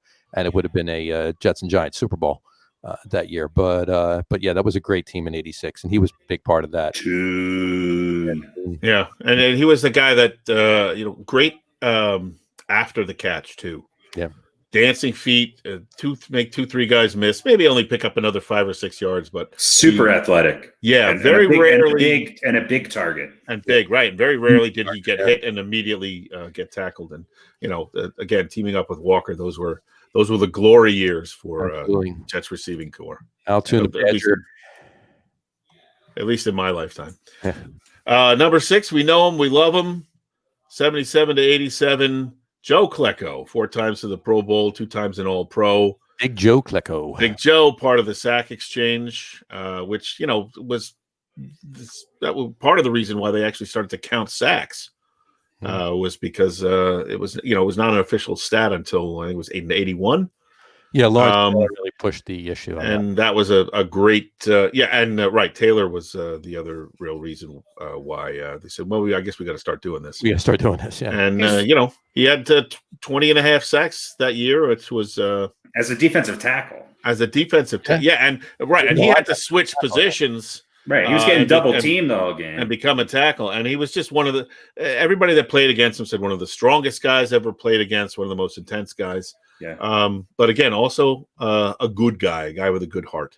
Yeah. He had a few problems after football, got into a little bit of legal trouble, but heart and soul of the Jets and one of the all-time greats for sure. Yeah, definitely. Joe Klecko. Good job. Number, what are we at? Number 5, right? Number 5. Number 5 brings us to another member of the sack exchange, Mr. Mark Gastineau. Mark Gastineau was drafted in the second round of the 79 draft. He played with the Jets from 79 to 88. He was a 5-time Pro Bowler, 81 to 85 consecutive years, 3-time All-Pro, 82 through 84. He was a 2-time NFL sacks leader in 83-84. In fact, he held the sack record for single season sacks until somebody that Mr. Radio Pete loves so much broke it a few years back. But Mr. Gastineau was very eloquent about it. He, congratulated Michael Strahan and everything else for breaking his record, so forth and so on. But in any event, just an all around beast. He was a crazy good player, and he was a defensive end too, just like Strahan. So. He was a shy guy. He didn't like the spotlight. Not at all. No, not at all. Very conservative guy. Now, not interested in fame. When we get to our top 10 mullets of all time, I don't know if he's going to be. He's definitely in the top 3. He's top 3, definitely. Yeah, I'd say 2. I'm going to give him 2. Definitely top mullet of football of all time. Yeah. Top mullet. Although I don't know, Jim McMahon had a pretty good one going there. Yeah, he's in the top 3 with him. Yeah. Yeah. Well, you probably Gastineau, you could say best defensive player mullet. Yeah. I think you probably defensive. We call that a DM, a defensive mullet. Defensive mullet. All right. So that brings us to number 4, the man with his own island, Darrelle Revis. What can you say? 07 to 2012, and then again 15 to 16. 7-time Pro Bowler. 4-time All-Pro, the guy that nobody wanted to throw to. Nope. 25 interceptions in his 108 games with the Jets. 10 fumble recoveries, by the way. He also had 1 sack. Well, maybe you didn't know that, but he was on all of our lists easily. Yeah. Yeah, I mean, it's just when you talk about the great all-time defensive backs or cornerbacks in NFL history, Revis's name comes up there. Yeah. And certainly, he was. There was another cornerback for the Jets by the name of Aaron Glenn, who was also quite spectacular. He was a sort of Revis before Revis was Revis, but Darrelle Revis Island, I think, at that point, right? Yeah, kind of took it to the next level. Yeah, it was just a rock. It was a rock. Glen Rock. Stuck out of the water. It was Roosevelt Island. A couple of seagulls. So to Darrelle Revis, number 4. Number 4, Darrelle Revis. That brings us to number 3. Number 3 is Mr. Curtis James Martin Jr. Curtis Martin, he was drafted in the 3rd round in 95 by the New England Patriots. And the coach at the time brought him with him to the New York Jets, and that was Bill Parcells. But he played the bulk of his career, and his best years were definitely with the Jets from 98 through 06. 5-time Pro Bowler. 3 of the 5 times were with the Jets. His 2-time first-team All-Pro, and that was both with the Jets in 01 and 04. Second-team All-Pro in 99. NFL rushing yards leader in 04. He was Rookie of the Year with the Patriots in 95. But he was just an amazing running back. Crazy. And Jets retired his number 28. So, is he in the Hall of Fame? yeah, he is. That's what I thought. He's great. Yeah. More of a Jet than a Patriot, and one of the few guys who came from somewhere else and actually remained good. Yeah, and even better, because he didn't have much. He only had 3 years on the Pats. He was good. He was great all those years. Yeah. And running backs lasted more than 3 years. Yeah. I don't know where he is on the all-time yardage list, but he's fairly high up there, I think. Yeah, his durability and his longevity he played a lot longer than I remember when I looked it up. Yeah, definitely. All right, you want to do number 2?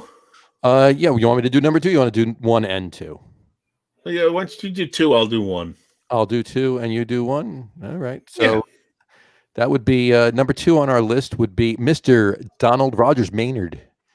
Don Maynard. Don Maynard was drafted in the 9th round, late rounds, in 1957 by the New York Giants. He only played 1 year for the Giants, then kind of went into obscurity for a year and went up to Canada and played. And then whatchamacallit, his college coach got involved with the Jets and brought him to the Titans, actually, at the time, in 1960. And he was a fixture on the Jets from 60 through, Titans and the Jets, from 60 to 72. Crazy good receiver. Super Bowl champion 2000. Super Bowl champion in 65. He played a long time. 60. 40 years. Finally, in his 40th year, he won a championship. Absolutely. That's crazy. He vowed to keep playing until he won. That's right. All right. Super Bowl champion. He caught a winning touchdown pass and died. Come on, I'm trying to talk here. All right. 2-time first-team All-Pro in 68 and 69. 4-time AFL All-Star, 65 and then 67, 8, and 9. AFL champion in 68, of course. Back before it was the AFL was part of the NFL. They actually won another championship and then went and played in the Super Bowl. And 2-time second-team All-Pro in the AFL in 65 and 67. AFL all-time team. They retired. Jets retired his number 213. And yes, he is in the Pro Football Hall of Fame as well. Yep. 11,732 yards and 88 touchdowns. I mean, that was really that's ridiculous. Those are ridiculous numbers. Those Jets teams in the 11, almost the mid-60s were great. Yeah. Crazy. They were nuts. They were good teams. They were. Yeah. So the Giants let him go. The Giants let him go away. 1 year. Well, he played in the greatest game ever played. In 68. That's right. 68. When the United came back and beat the Giants. In 58, I said. Sorry. 58. So, of course, that brings us to number 1. And, Harry, you want to take a guess at who it is? I'm going to guess it's, I don't know. Could it be the butt fumble? The butt fumble? No, it's a fur coat. I know. It's Mark Sanchez. There you go. Yeah. Yeah, he had the fur coat and pantyhose. Geno Smith is our number 1 Jet of all time. The Geno Smith punch is number 12. It almost made it. I don't think there's any team in sports. Well, I would say that this is so obvious for this team. Like, I think when you say the New York Jets, this person 99.9% of the time comes out, even though he hasn't played in 40 years. It's just he's synonymous with the New York Jets and always will be. And there was a lot of, there was the brashness, right? There was the guarantee. There was the lifestyle, right? He was larger than life. He certainly didn't shy away from the spotlight. He was, he was New York, right? Yeah. The man about town and the commercials he did and the people that he knew he was really a sports celebrity. He's so charismatic. Yeah, there weren't a whole lot of those. But it was the brashness was a little different than what you think of the brashness today, because in New York at that time you had Joe Namath, you had Walt Frazier, you had. By the way, folks, we are talking about Joe Namath. Yeah. Oh yeah. But but at that time you had the Joe Namaths of the world and the Clyde Fraziers. It was a good time to be a New York sports fan. Oh, big time. And he was confident. He wasn't He wasn't. Yeah, he wasn't. He wasn't there. Frazier. Yeah. And look, he made that guarantee. If they didn't win, which nobody thought they were going to win, nobody would have held it against them. Right. You know, it was like by him saying that, I think he was telling the rest of the team, "Hey guys, we've got a chance to win this game," and they did. Yeah. And I'll just throw. Sorry, go ahead. No, they obviously did. I was saying. Yeah. I'll just throw a couple of stats at you because I don't know who I could compare him to for someone who is so revered. And again, you know, they won one Super Bowl. 60, 61, and 4 as a starter for the Jets. Just over 50% completion percentage. 50. Yeah. 27,000 yards, 170 TDs, and 215 interceptions. So statistically, you would go, why is this guy? But he won the Super Bowl, and you know the league merged, and he, you know, again we talked about his charisma, and he made the guarantee. So you kind of look, and he, you know, he threw a nice deep ball. You could say that about him too, right? Well, and when people, you know, not to change the subject, but when people argue whether Eli should be in the Hall of Fame, I use the Joe Namath comparison because I think Eli's numbers were slightly better, but they won it. They won those big games. They showed up big on the biggest stage. And, you know, back then it was you were more of a game manager. And then after that, you had people like Roger Staubach and Terry Bradshaw. Again, compared to today's statistics, not going to blow anybody's mind. But they were just really, really good football players. Well, and he also brought legitimacy to the AFL, right? Which was the redheaded stepchild, right? They beat Oakland for the championship, and then beat the NFL, and you know, sort of said, "Hey, we're here. We're just as good as you." So you know, there's that kind of thing. But yeah, it's just an interesting case of a guy who didn't. Again, it's not going to have the stats as far as compiling the same numbers, but you'd look at him and you go, kind of an average quarterback, but he provided the biggest moment in the Jets' history, and for that, he's legendary. Yeah, and he definitely, as you were saying, definitely was a big part and parcel of the merger. You know, he was the face of an entire league. Yeah, he definitely was. Well, there you go. Number one, Joe Willie Namath. What a surprise! There you go. What a surprise! Kind of. I mean, our number ones on our list so far have been, you know, two lists, too obvious, two people synonymous with both franchises. I think. Yeah, you think of the Jets, you think of Joe Namath. You think of the Giants, you think of Lawrence Taylor. So yeah, and I mean we had a few more differences, I think, on our Giants lists. Our Jets lists were really pretty similar. We're pretty close. Yeah, they were. If I could just take 30 seconds, folks. Sure. I'd like to mention, because I did make a number 1A pick of all-time Jets, and that is the Learjet 75. The Learjet 75. It's been. I think Wonder Woman's jet has to be right up there. No, well, listen. This is the quintessential combination of performance and luxury, as far as the world of personal air transportation goes, and that's since people started making obscene amounts of money and buying their own planes. Yeah. It's the most popular model that Learjet's ever made. There's more than 11 sold since its inception in 2013, and you know. Well, you don't just show up in a Learjet 75. You arrive on the scene. That's right. People know that you're somebody. You arrive in a fur coat, guaranteeing to beat the Colts. Yeah. Yes. So you want to get from here to there fast without having to be around other people. Right. You get yourself a Learjet 75. That's right. Absolutely. There you go. Number 1A, Learjet 75. Learjet 75. All right. Well, that brings us to this week's Old Balls.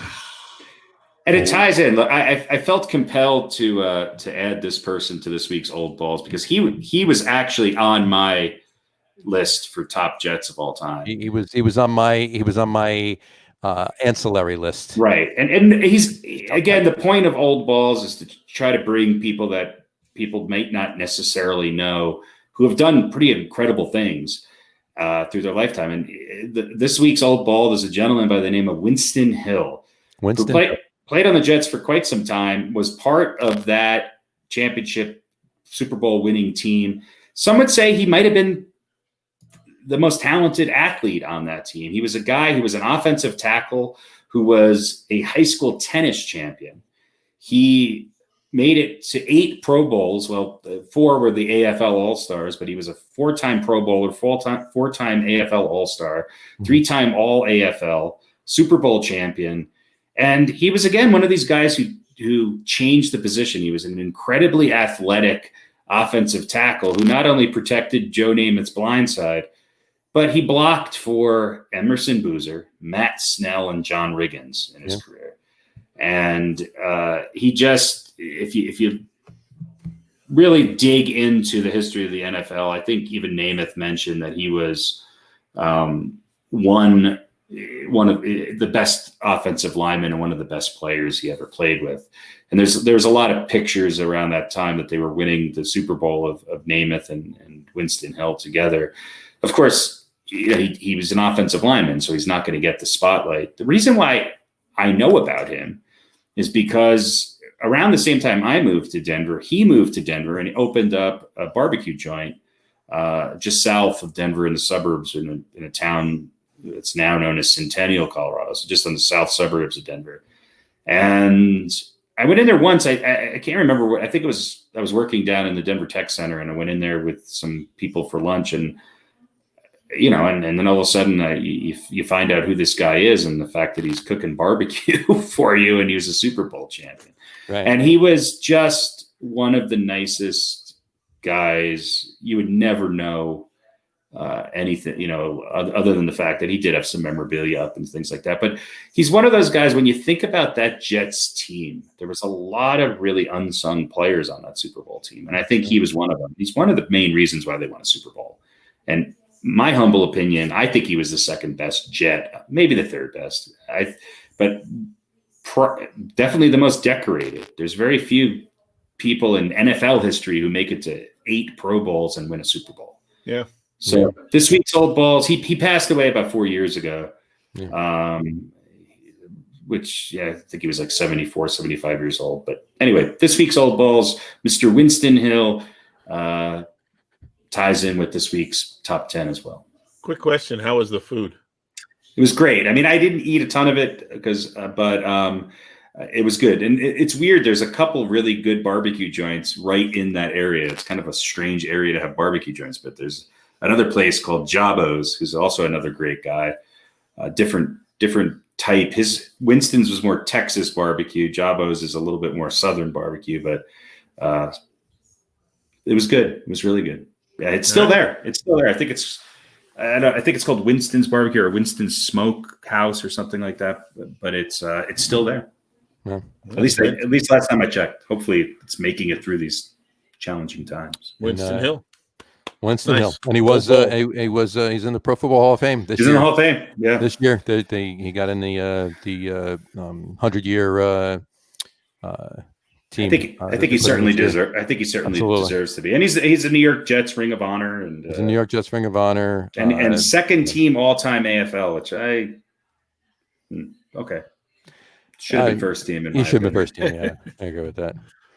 But yeah, no, Winston Hill, good old balls. Well done. Good old balls. Well done. Good pick, sir. Good old smoked balls. That's right. Good old barbecue balls. Let's not go too far down that rabbit hole. Smoked old balls. Hang on. Well, you're in Denver, so Rocky Mountain oysters. You might want to say it.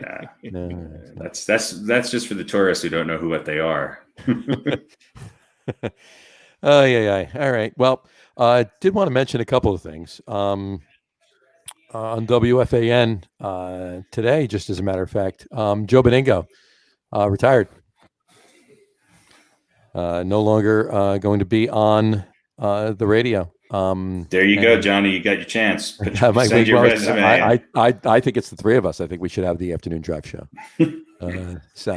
But no, actually, the word on the street is that it's paving the way for Craig Carton to come back onto WFAN. He's going to team up with Evan Roberts. That's the word on the street at the moment. But I haven't listened to the fan since Mike and the Mad Dog. So I can't. But regardless of that, the main thing I wanted to get to is Rutgers won. Rutgers won their first game. In what? Football. Oh, okay. For all you youngsters out there, I only ask because I know lacrosse. What are you talking about? Their Women's badminton basketball team has been dominant the last 4 or 5 years, and wouldn't have been a surprise if it was badminton. It's only been in relatively recent history that you would ever talk about Rutgers football as a major football team. They were never really on the radar football-wise for years and years and years there. And then they had a couple. Then they did come into the prime time, and they had a couple seasons where they did fairly well. And since then, they've been like the Giants and Jets. Pretty much. But this is their first Big Ten win since 2017. So in 3 years is the first time they've beaten a Big Ten team, and they went out and they played Michigan and just surprised the hell out of them. That's for sure. But that probably says more about Michigan than it does about Rutgers. It might, but let's give them the benefit of the doubt. So. Yeah, I mean, let's go Montclair State. There you go. All right, folks. Well, I'm a Seton Hall guy myself. Do they have a football team? No. That's why I like them. And Beer Samurai, who's still trolling us, says the shame of Rutgers football is that the New York market craves a good college football team. Yeah, I mean, that's a good point, actually. Remember the days when Penn State was the local New York football team of choice? It's just, we could use a good football team. It's certainly not going to be St. John's or I don't know. I mean, what major college in the New York, New Jersey area can UConn maybe can have a chance? I don't know. It's just not we've never been a football region. It's always basketball. No, well, we've had some success. We've had some upstate teams in Division 2 and 3 that have had. Well, but I think we're talking Division 1. But as far as Division 1 goes, nobody ever. Yeah, what about Hofstra? Are they even Division 3? Remember when they won? Remember that time? Remember that time they Hofstra I was driving past the stadium. They won for best cafeteria of a third-tier college one year. Well, ironically, speaking of Hofstra, one that was on my list for the Jets was actually, he deserved to be, maybe 14 or 13 or 14 or 15 or whatever. But Wayne Corbett. He went to Hofstra, right? Yeah. He went to Hofstra. Yeah, he's a local Jersey guy too. He grew up in Garfield, I believe. But he, and along the lines of what you're saying too, one of the most down to earth guys I ever met. He was pretty close to the earth. Yeah, he was. He was shorter. He was a little short in me. But no, he's a nice guy. Really. I met him once and had he kept talking to me for about a half an hour. Just had a nice conversation. It was good. He was Mr. Churbet. Mr. Churbet. So anyway, I think that about wraps up this week's show. We're just down to football, guys. Baseball. We're just down to football. Basketball. Is basketball starting again in January? Is that what I hear? I believe they're trying. December. Yeah, December 22nd. They're trying to push it right for Christmas, the weekend before. Are they going to have a bubble? They're going to have a giant bubble again. Huh?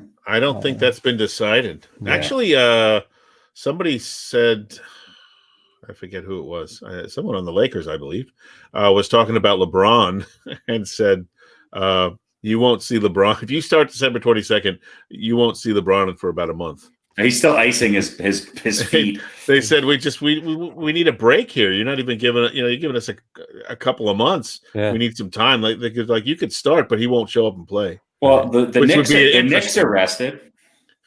Well, maybe they should have all of the non-playoff teams. There should be a play into the regular season. So that's just what I was going to say. They could play for the last part of December. State Warriors will win that through January, and then you take the 6 best, and it'd be like the Serie A, Serie B in the Italian soccer league. Let's see. Let the Knicks start against Hofstra and Rutgers, build up their confidence, maybe. And God, as sad as the Giants and Jets are, I don't think there's a sadder organization in New York than the Knicks, and it's just it's not going to get any better this year. Let the Knicks go against the Rutgers and Hofstra football teams, right? To really build their confidence up. Don't even put them in against the basketball guys at first. That would be way too much physical contact for this Knicks team. On the other end of New York basketball, what do you think about Mr. Nash and the Nets and KD coming back in the league this year and everything? KD seems to be for it. I think we'll see. I don't know. Is he the next Steve Kerr? He wasn't sitting next to Michael Jordan and Phil Jackson all those years. I don't know. Hopefully he did. Go ahead. Sorry. Yeah. You'd have to think he's the guy that they want, right? Right. Yeah. He's the guy that KD wants. He's the guy Durant wants, and that's look. The NBA is about making your star players happy. And right. I think I could coach the Nets, and we could win 48 to 54 games next year. I don't think it's going to be a big deal breaker. Yeah, I mean, at least he'll bring knowledge of the game to the game, and that'll be a good thing. But I mean, how much he's going to probably have to do more coaching for the younger guys, right? Yeah, on that squad than he will. And trying to get the certain veterans who will remain nameless to actually not go ballistic. Right. Yeah, well, maybe there's some sort of formula that will not make that particular person happy, but at least complacent, maybe. Well, look, I think there's nothing that seems to make him happy. No, but if you look at what the Nets did this season without their two stars, I think you just put Durant on that team, and I think you've got a winning formula. I still think Kyrie's the wild card there, and I just sometimes the wild card turns up good. And time will tell. They got a lot. They got a lot of young talent on that team, and Kevin Durant makes any team great. Now, hopefully, he's healed and is not going to become. It's not going to become a persistent problem. But the Nets are immediately right up there in the East, especially watching Boston kind of struggle for an identity, and I think Toronto's an interesting team I think the Nets are going to be just as good with Durant. So we'll see. And I think Golden State will be back pretty strong. So I'm looking forward to an NBA season. I think it'll be good. I'm looking forward to it too. And I think Brooklyn has the ability to be right up there and maybe even play for a possibility to go to the championship next year and lose to the West. Yeah. And I'll tell you what, I mean, if the Lakers can keep this team together, I don't know. Longevity wise, I question the health of any basketball team now, but they're going to be hard to beat. The Lakers. They dominated a Western Conference that was supposed to challenge them from top to bottom. Right. And not being a homer by any means, because I'm very skeptical of what they can do next year. But if the Nuggets can get just one free, if anything that this year did was to prove to a couple of veteran free agents that, hey, maybe I can go to play in Denver for a year or two, I think the Nuggets are going to be another team to watch, because I think they're on the up climb. Houston and Oklahoma City and maybe even the Clippers are trying to figure out what they're going to do. Right. I think the Nuggets can be that team. They played the Lakers pretty well with not nearly as much talent. And they were playing without a couple of their best players, the Nuggets. So we'll see how their chemistry works. But I think the NBA is going to be interesting. It's going to be interesting. Yeah, and there could be multiple Western destinations for because you do have an up and coming Denver team. You're gonna have to see what happens with the Clippers if Paul George stays or goes, but maybe they're looking for a third piece. The Lakers, of course, are a destination. Golden State is going to be very attractive because they got their guys coming back. So there's more than one or two places for good players to go and be happy. And so you might end up almost spreading some of that talent out in the West, which would maybe make any team perhaps a little bit more vulnerable against whoever comes out of the East for the championship. Right. And I just want to say, because I know he's listening, Kawhi, if LA's not what you thought it was, and you're a little concerned about the fires and the traffic and the smog, come to Denver. It's a quick flight back. We'll get you home. We'll get you a private jet every Learjet 75. Yeah, Learjet 75. But if you want to come to Denver, it would be a good fit. You'd fit in really nice on this team. Really nice. There you go. Yeah, that would be good for the Nuggets. That's for sure. That would definitely solve one of their problems. I think it'd be good for Kawhi. I mean, I think Kawhi on the Nuggets right now, as they sit, it puts them one step closer than I think the Clippers. I think they overrated the chemistry on the Clippers. A little bit. All right, folks. Well, I think that'll about will wrap up this week's sports podcast. I want to thank you all for listening and watching. This is the first one of obviously many to come that we're doing completely Facebook Live. You'll be able to check out our podcast when it goes live tomorrow or Friday. Hopefully by then it'll be up. Check it out on our website, www.logaroom.com, LAGERROM.com.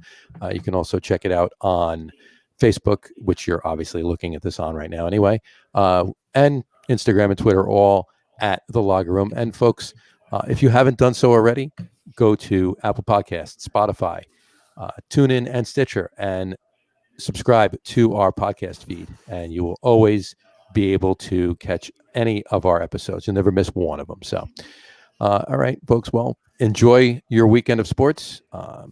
Cross your fingers for us and our picks. We will have a good weekend as well, and we will talk to you next week, folks. Thank you very much, and take care. We'll talk to you soon. Peace. Keep your tailgate up.